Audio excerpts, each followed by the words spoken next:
Қазақстан Республикасы әлемдегі өркениетті елдер сияқты өзінің сыртқы ішкі саясатын айқындауда көптеген басымдықтарға мән береді. Біріншіден, халықаралық аренадағы өзгерістер, геосаяси жағдайлардың қазіргі ахуалы Қазақстанның мемлекеттік саясатын жаңаша айқындауға итермелеп отыр. Екіншіден, халықтың талап тілегі бар. Мемлекеттік ішкі ресурстардың жағдайы бар. Осының барлығын ескере келе, мемлекетіміздің басшысы президентіміз Қазақстанның стратегиялық дамуын айқындайтын негізгі тұлға ретінде Қазақстанға жаңа серпін беретін өзгерістер мен ұсыныстарды енгізуді қалайды.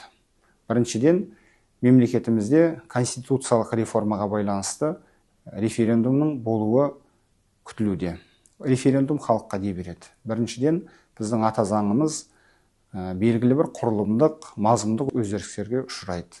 Ол халықтың әлеуметтік жағдайын жақсартуға, Қазақстанның ішкі беріктігін нығайтуға, сыртқы саяси аренадағы беделін көтеруге ықпал етеді деп біз сенеміз.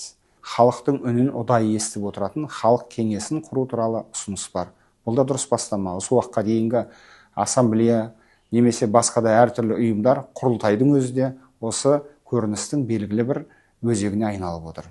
Сондықтан да осы өзгерістердің барлығы да елдің үмітін ақтап, халықтың мүддесіне сай еліміздің еңсесін көтеруге, әр азаматымыздың бақытты болуына белгілі бір қадам деп мен санаймын.